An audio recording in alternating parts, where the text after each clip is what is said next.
This podcast is, of course, brought to you by Backstage, the #1 source for actors looking to get cast. That is probably you. If you're listening to In the Envelope, there's a pretty good chance you're an actor searching for your next gig.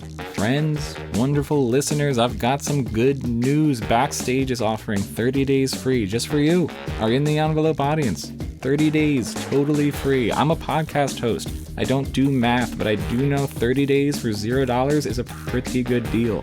All you gotta do is head over to backstage.com/subscribe and enter the code word envelope at checkout, and boom, you have access to thousands of casting notices posted and updated every day. It's all totally filterable. Are you bilingual? Can you dance? Can you juggle? There's probably a gig in there for you somewhere. Just upload a headshot, start applying, and get that dream going. A lot can happen in 30 days, trust me, but first, you gotta subscribe. Get to it.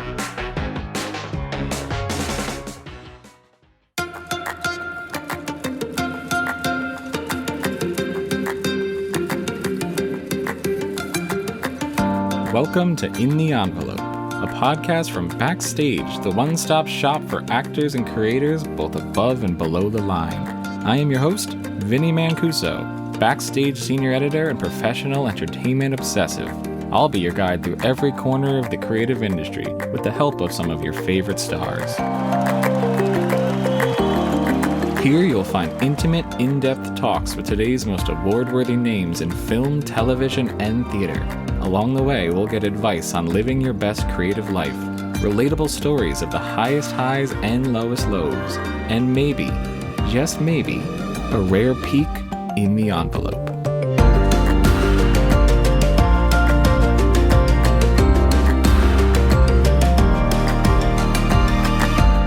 It really wasn't until Blue Beetle that I realized, there's so much security and comfort that comes with playing the same character for 5 years. And since the start of Cobra Kai, I haven't worked on anything else. It's just been Cobra Kai, and working on something after Cobra Kai has made me realize there's work that needs to be done because every character can't feel the same.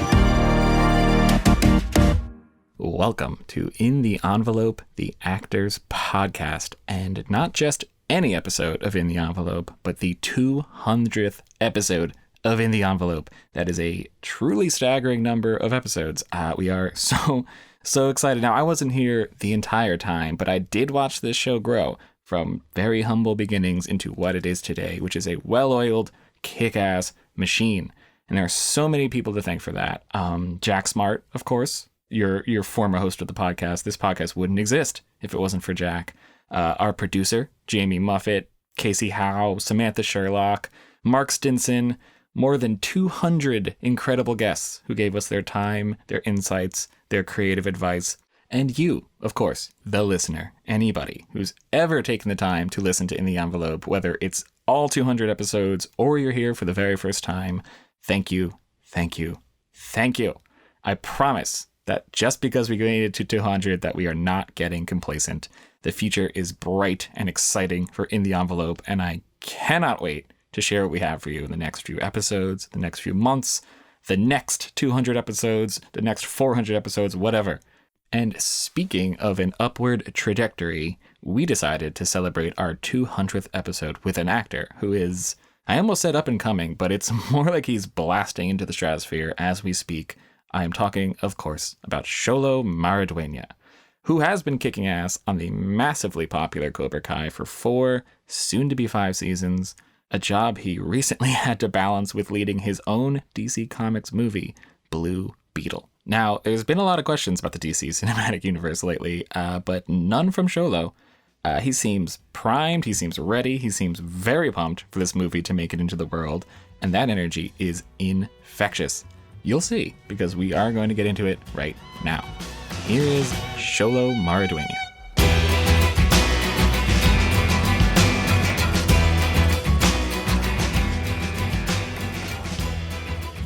Xolo, thank you so much for being here. This is incredible. Thank you guys for having me. I think by the time this podcast comes out, we'll be about a week away from Cobra Kai season 5. Okay. How are we feeling? How are we feeling heading into season 5 of this television show? I always get so nervous when the show's coming out. It's ever since the first season, I just wish we could go back to that first season where there was no pressure for what people were thinking of the show or anything like that. Now, 5 seasons in, it's like, oh my gosh, did we do it? And especially with some of these past seasons where we filmed it like almost a year ago. So it's like, but I'm really excited, regardless as to, I mean, I feel I haven't seen the episodes yet, but I feel like we made a good season. Yeah. And there's definitely more room to expand, and I just love the way that we're able to incorporate nostalgia with, adding new pieces, new people to the story, and I really just have a blast. So I'm excited, and I'm ready for the thing to come out already, so that we can see finally if Miguel meets his dad. Jeez Louise. I do want to mention, because you mentioned how the expectations have grown. It has been kind of wonderful and exciting and surprising just to watch this show expand. I was thinking, because I was a freelance writer in 2018, and I had an editor reach out to me, and they're like, I want you to review this show. And I was like, oh yeah, of course. And they were like, it's a Karate Kid sequel, and it's debuting on YouTube Red. And I was like, yeah, sure. Like I need the money. I'll review it. And I was looking back at these reviews in 2018, and it was literally just me realizing that this show is great. Like, and I think it was one of those things. This show from the beginning just kind of came out of nowhere. So I'm curious for you what it's like from the inside watching this show sort of gradually expand into what it is now. The one thing that comes to mind when you say that is that it brings so much warmth to my heart that Billy, Johnny Lawrence, William Zabka is getting the recognition, because for the longest time, the Karate Kid had come out, and everyone in that movie had great performances, and the story was so prevalent and felt so punctual to that time. But everyone hated Billy. It was like he was such a good, he and Marty were such good villains that like he could not escape that role of people thinking like, oh, you're the worst, this, and then, obviously there's big moments like that video that came out that was like, Daniel is the real villain of the movie, or this and that. But 5 seasons in, it's been really nice to see that we've been able to keep our hardcore fans, right? Like the cult fans at ease and keep them happy, because at the end of the day, when you have all these different IPs, the most valuable piece feels like that one, the audience who's the most invested or who has loved you from the longest. It feels like that piece is the one that is if you're going to get any piece right, it's that one. But with Netflix, it's that piece is hard, because now you have people who loved Karate Kid, people who loved Cobra Kai when it was on YouTube, but now you also have the rest of the world that is experiencing this thing, and it's been such a blessing to see the what's the word for it, the response to the show, and our cast is so diverse in the types of characters that we see, that I really feel like it's a show for everyone, kind of like you're saying, like it really is a family show, and that's something that feels really special in its own way. I probably going to keep coming back to this, because it is wild that we're going into season 5, and it's a lot to think about. Are you the type of person that reflects often, that that takes moments to like look back on the beginnings, the sort of how you got here? Is that something you do often, or is because of this, because of the career you're in, is that do you not get an opportunity to do that very often? Absolutely. I definitely consider myself someone who's very sentimental and reflective. I think with Cobra Kai, it was interesting because it was the first time that I was doing the role for a long time. It wasn't like I was coming in for an episode and then that was it with Cobra Kai. It's been 5 years of finding this character and finding this chemistry with everyone, and it feels very comfortable to have that security, to know like, oh, we're doing 5 of these seasons or what have you. But as we get closer to ending the chapter on Cobra Kai and closer to this inevitable, ending of the show, unless Dick Wolf takes over the show and like season 22, 40 of these, and unless that happens, the end is inevitable, and I think I can't help but be a little bit like nostalgic, and it feels like the end is near, but I know that there's hopefully more, and sometimes that makes me it's bittersweet, and it's been such a great time. 5 years in, I keep hearing it, but like everyone's like, it's so rare to love your cast and crew 5 years in, and I'm like, really? Oh gosh, okay, all right. As I embark on this new movie that hopefully will expand longer than 5 years, I'm like, oh gosh, I hope, I hope it's all the same, but it's very bittersweet, and I do like to reflect, but you can't reflect too much. You can't, like, there's always got to be room to grow, and you gotta constantly be expanding, and I hope that this is just the beginning.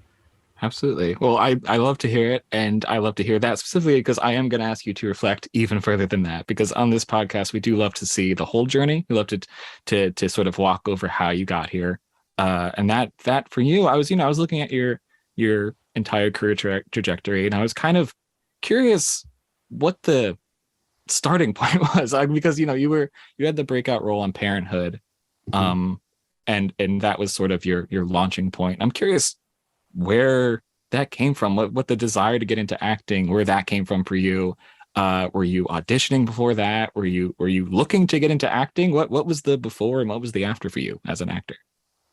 I had been doing a bit of commercial and print work before Parenthood, and that really derived from a want to be on camera, so to speak, but at that age, it's really hard to wrap your head around what that means. I don't think inherently as a 10-year-old I was like, I want my face to be on screen. I think it was I really can't put my finger on it, but it wasn't to be seen or to be famous. And it definitely wasn't, my parents trying to live vicariously through me either, which is something that sometimes you see, but I was really fortunate that my family was really encouraging and really supportive of this ask of like, I want to do something in this world, but I don't really know where to start. And luckily, my mother had a friend who was an agent for commercials and print. So she was like, look, this is, as I don't know how to get you into TV and movies, but we can try this out. And look, if you like it, we'll keep doing it. And if you don't like it, then boom, we've tried it. And and we'll move on to something else. And my family has really kept that notion throughout my whole career, right? Like my mother would always say, like, look, Xolo, if one day you decide I don't want to be an actor, I don't want to do this, she was like, please tell me. I'm never going to force you to do anything.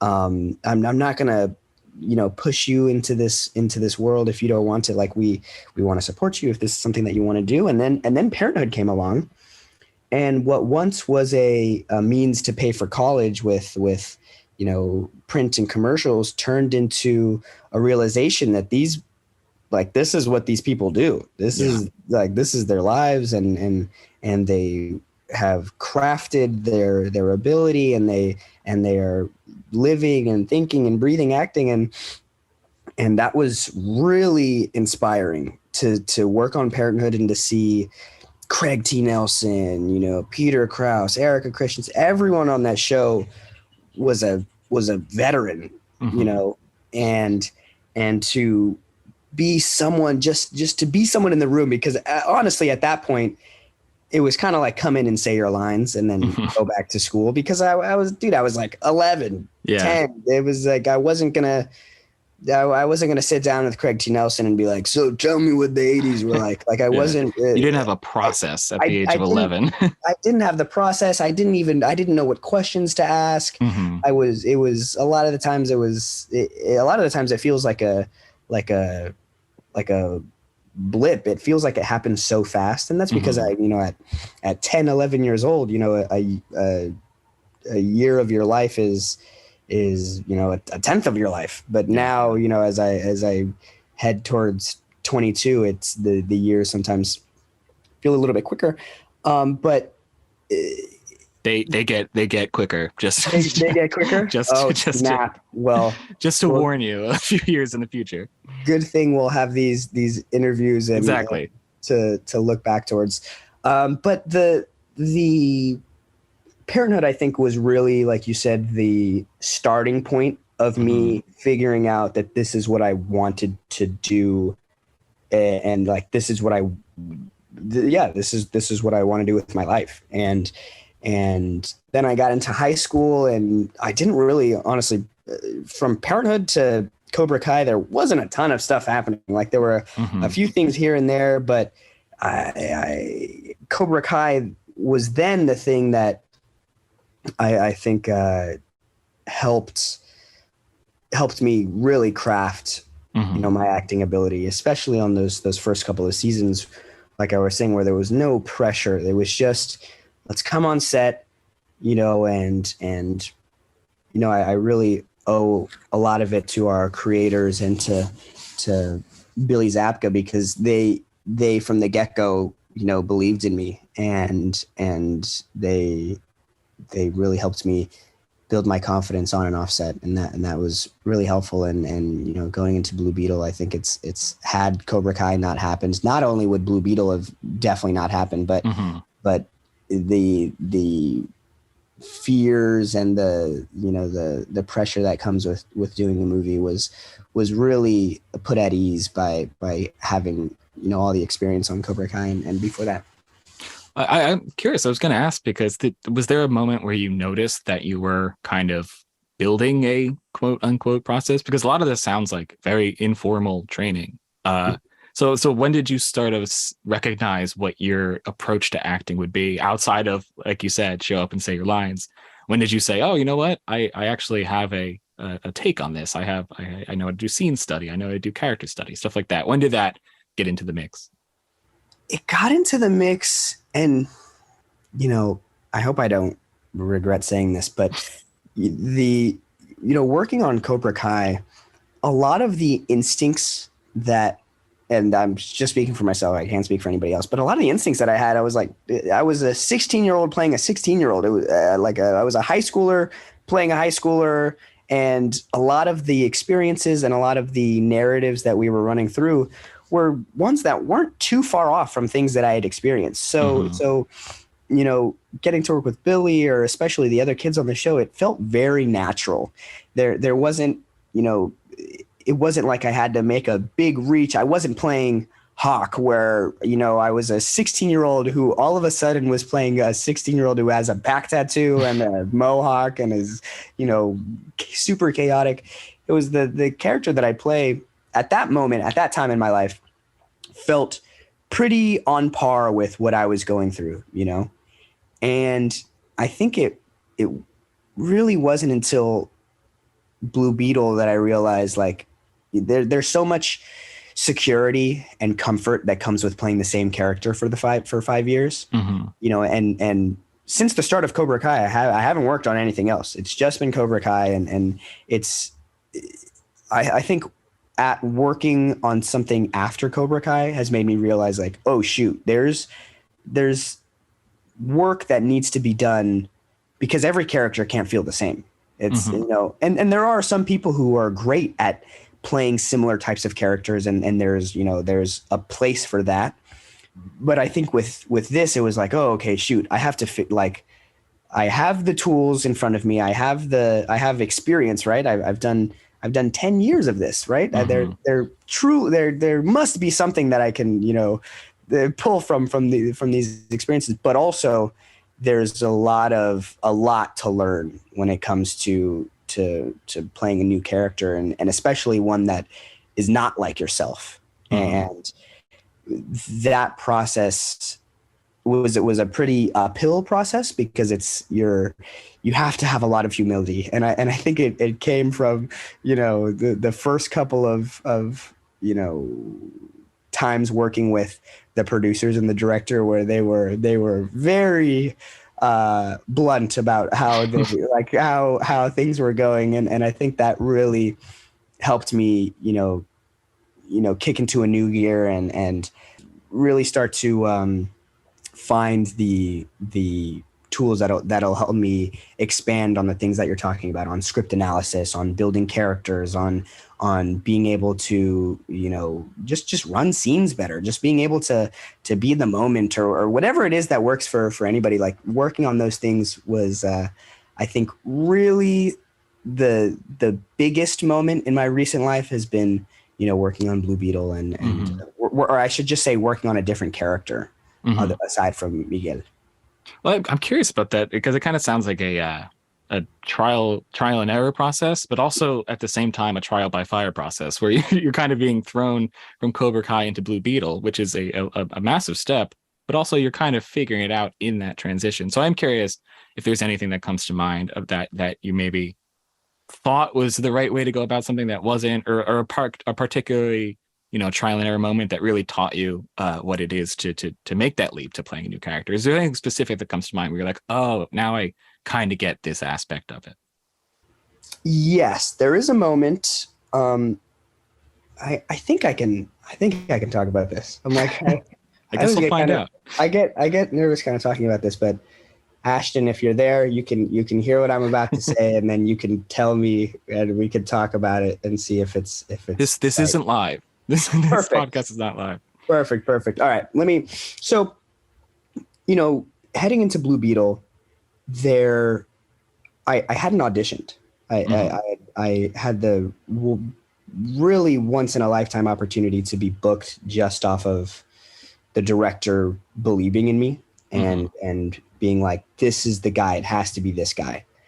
And there was it was really, even now, it's sometimes really hard to wrap my head around that idea that, they have seemingly so much riding on this movie and this hopefully series. How could they not audition me? How could they not, like, and the only thing that I could, sum it up to was like, oh, they liked Cobra Kai, so they probably want something similar to Miguel, because I mean, if that's the only thing that they've seen, then they must, and that was not the right. Cobra Kai is the audition, but that wasn't true. That couldn't have been further from the truth, because I remember doing the chemistry reads and having our producers and the director be like, no, this is not the character. This is, and I can't say anything else about the character, but that I think that conversation, they were like, you will learn that it's not the same thing. And honestly, that's super helpful. It's that, that conversation and those moments were really helpful in trying to build and navigate a new character. And that, alongside getting to work with everyone on the new project, I mean, was one of the greatest learning experiences ever. Getting to act alongside Susan Sarandon or someone who comes from that world, from the really, like, the actors world, or George frickin' Lopez, who is so funny. Like, you get to just be a fly on the wall, or just get to witness their craft. And that kind of helps you, figure out, and it's not necessarily like mimicking or trying to replicate, because you can't. There's no other George Lopez. There's no other Susan Sarandon. There's no, all of these people are special and are the way that they are for their own reasons. But it helped figure like, oh, okay, let me try to experiment. And it's a little unfortunate, not I shouldn't say unfortunate, but it's a little daunting, experimenting on, a movie that costs $100 million. Like it's that.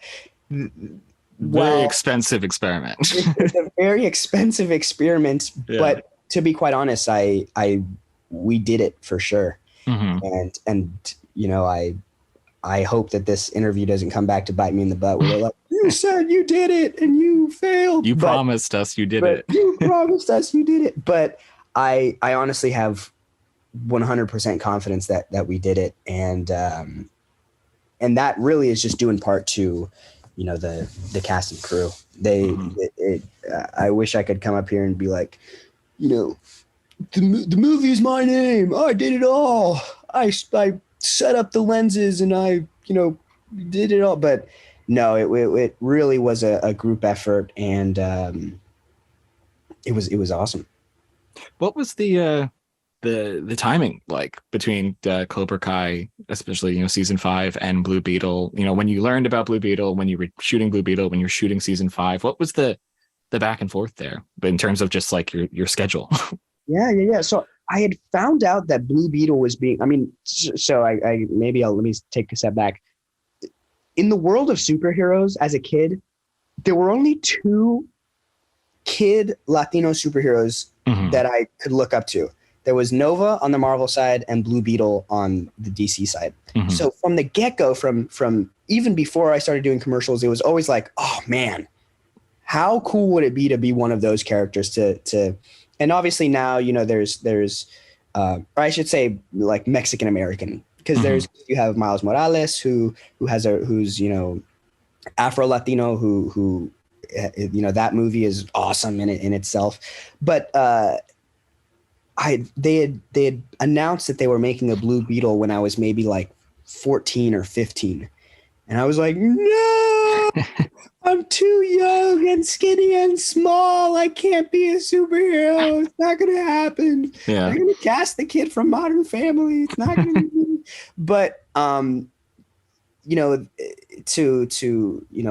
whether or not it was luck or it was meant to happen, like it had been delayed years and years and years, and it never found a home. They tried directors, they had tried different writers, but nothing was landing. And when I found out that we were filming season 4 of Cobra Kai, when I found out that A, the movie was being made, but B, this director, Angel Manuel Soto, was directing it, who I had met through Cobra Kai. And or I guess by proxy with Cobra Kai, because he had worked on a project that was being produced by the same guys, and yada, yada, yada. And then I was like, oh my gosh, I have to get a meeting. I have to speak with him. He needs to know that I exist so that I can maybe get an audition and that. And I fortunately, he had remembered that we had met and was like, yes, let's meet. And then right before I had left to Cobra Kai season 5 to film that season is when I found out that I got the role. And then it was like, and then the thing couldn't have come sooner. And I was like, oh my gosh, like it was so far away, but yet so close in my mind. But I think, doing this 5th season of Cobra Kai was really helpful to kind of do the character. And then, I had a few months in between projects once we wrapped on Cobra Kai to really start to figure out, all right, what are we doing next? Like what are the next steps? And luckily it wasn't, one right after the other. I had time to gain weight. I had time to practice, get in with acting coaches, talk with the director and honestly, all of that kept going even throughout filming. Like it wasn't, once the first day of filming happened, it wasn't like, all right, now I can just trust my instincts. There was a lot of molding and a lot of practice that came into doing the role. So I hope that translates. Absolutely. And I do want to ask specifically about just how important Blue Beetle is just for representation. Because you mentioned there's just hasn't been that representation. And I look at both Blue Beetle and Cobra Kai because Cobra Kai is kind of in a similar way, I lived in the Valley for a few years, and I've always really appreciated how Cobra Kai, it's just that it just represents it very off authentically. It's not heightened, it's not low, and it's just, this is what it is. And so I look at your sort of upward trajectory in your career, and you're kind of constantly at the forefront of this representation. And I'm curious how much that's factored into how you've looked at your career, how you've looked at your characters, how you've looked at everything that's happened in the past few years for you.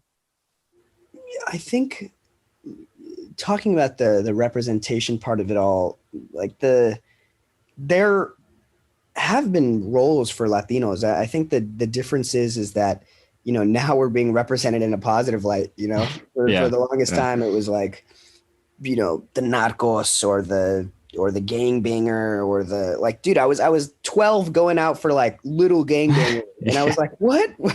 There's no other roles that I could go out for. This is what we, this is what we're doing. And with Cobra Kai and with Blue Beetle, I think it's so refreshing, and also it's so fun to get to, portray a character that is in the positive light, and it's like, yeah, this is a new reality for Latinos. Like, we can be, and we've seen it, we saw it with Salma Hayek in Eternals. We saw it with, Xochitl in this newest Doctor Strange.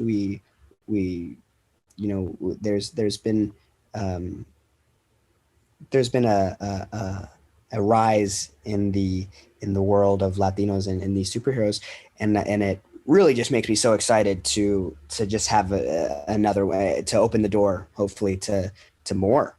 And I think that's the most important thing is not, we want to make the best movie and we want to make a great film, but the more important thing is opening doors for the next person. And as long as we do that, the movie, then we've succeeded. Then no Rotten Tomatoes, no anybody can take that away from you when you're actively, pushing the needle. That is the best, the best thing that can happen. And I can't say it's on purpose. I can't say, I chose these roles specifically because these are just the roles that I've happened to book. There's been tons of other roles that I haven't booked.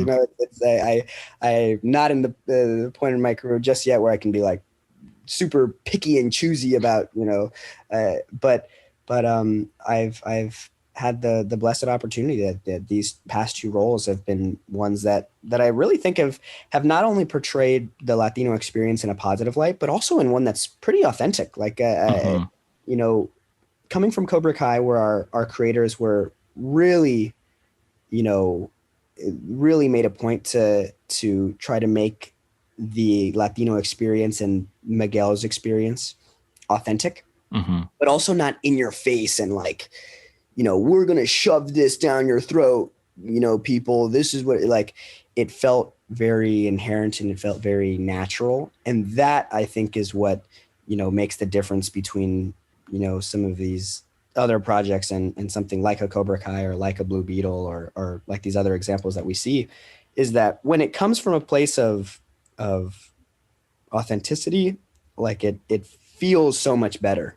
And it translates on the screen when you do anything inauthentically, but especially this like this topic that we're talking about, it just doesn't land because the people that you're trying to address are not connecting with it because it's not real, it's not authentic, and with Cobra Kai and Blue Beetle, they've really found a way to address their audience, but really the kind of worldwide audience, and that's been a great time. Absolutely. So you did mention this point you are in your career. It kind of, not that Cobra Kai is definitely ending anytime soon, but it is, you're at season 5.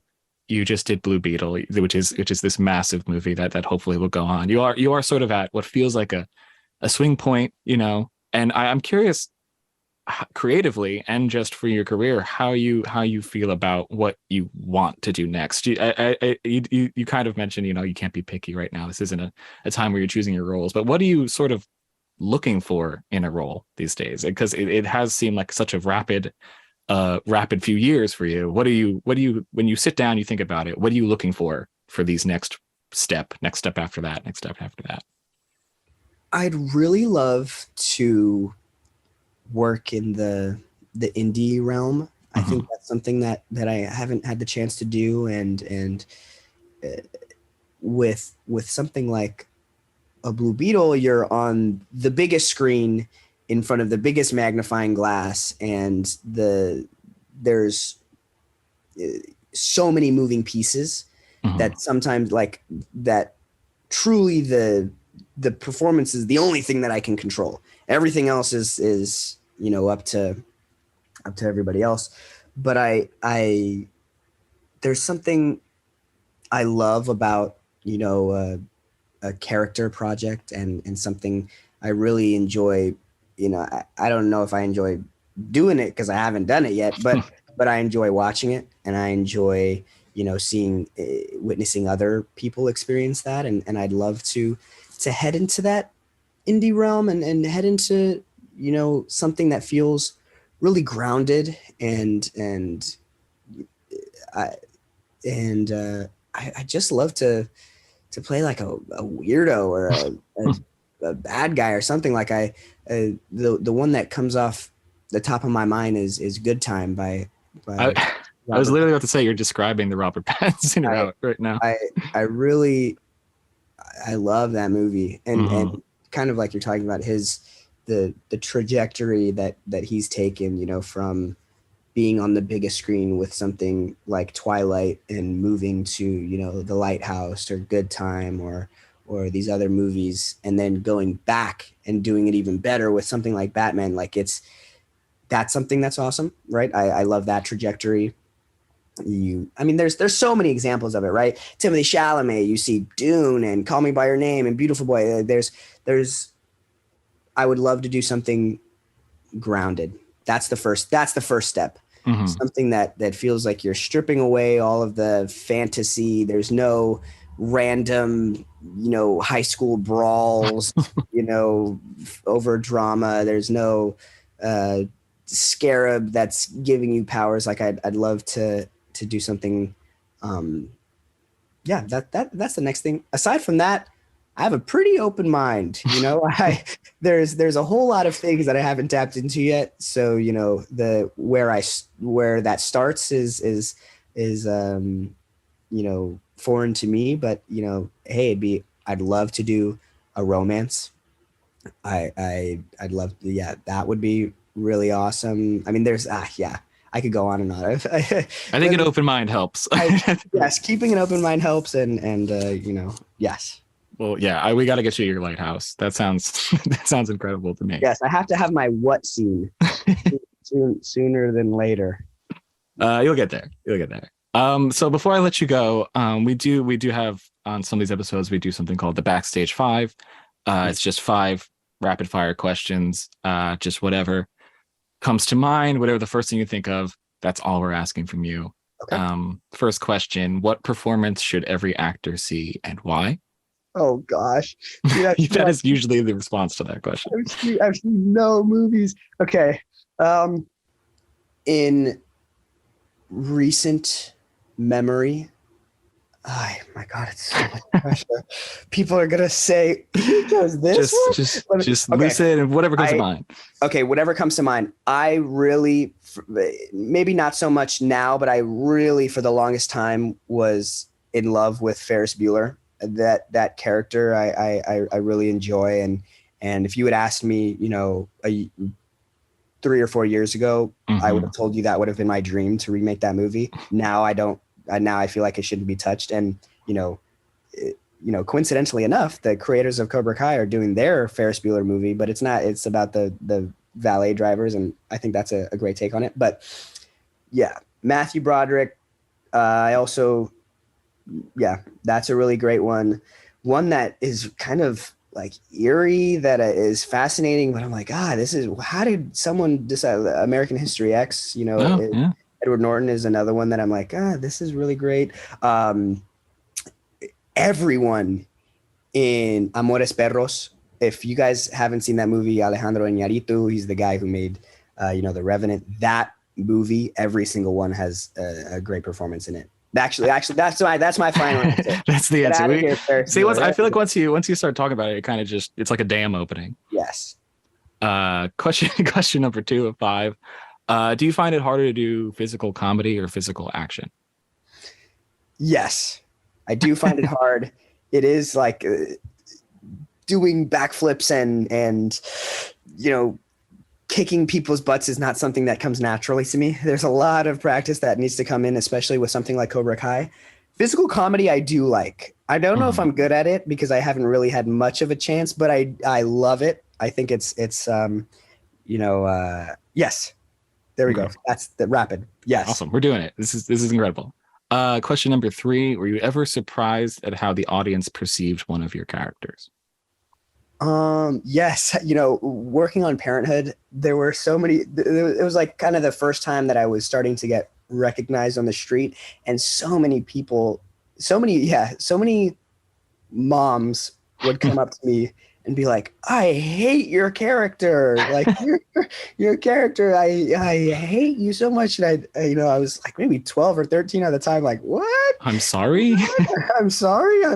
I just wanted to eat pho with my family. That was one that I was like, it's really not that deep. And also I had a nice chunky role in it, but I was like, really? Yeah. But I guess it meant I was doing the right things. So that's what they say, at least. I love that. Question number 4. What's one mistake you've made in your career that you promised you would never make again? Being up on time. There was one time where I didn't wake up for my alarm and I was late to set. And that embarrassment and that experience will never happen again. Oh my God. Having Ralph Macchio throw metaphorical eggs at you because of that, I will never live that down. Especially because that's one thing that'll never happen again. Extremely understandable. And question number 5, what one piece of advice would you give to your younger self? You just can't take things personally, especially in this industry. You just gotta have some resiliency, and I was fortunate enough to learn that pretty early on, but it's one of those things that applies to outside of the industry just as much as it does inside of the industry, and can't take things personally, and one thing that I would tell younger Xolo, you just can't take yourself too seriously either. You gotta keep it fun. You gotta keep it light. There's a lot of we can let the dark conversations for other people.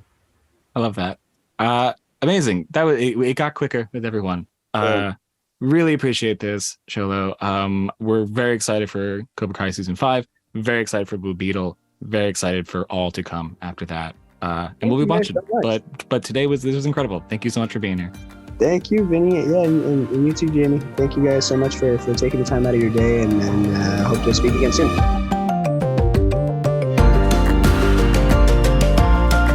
Thanks, as always, to our brilliant producer, Jamie Muffett, and to the whole team at Backstage. Samantha Sherlock, Mark Stinson, Caitlin Watkins, and of course, Casey Howe. Visit Backstage.com, and don't forget, you can subscribe to Backstage with code ENVELOPE at checkout for a free trial. 100% free, you simply cannot beat that. For more exclusive content, find us on Facebook and Twitter at In The Envelope, and subscribe, share, and leave a comment. Who should we interview next? Let us know. Thanks for tuning in. We'll see you next time for another peek in the envelope.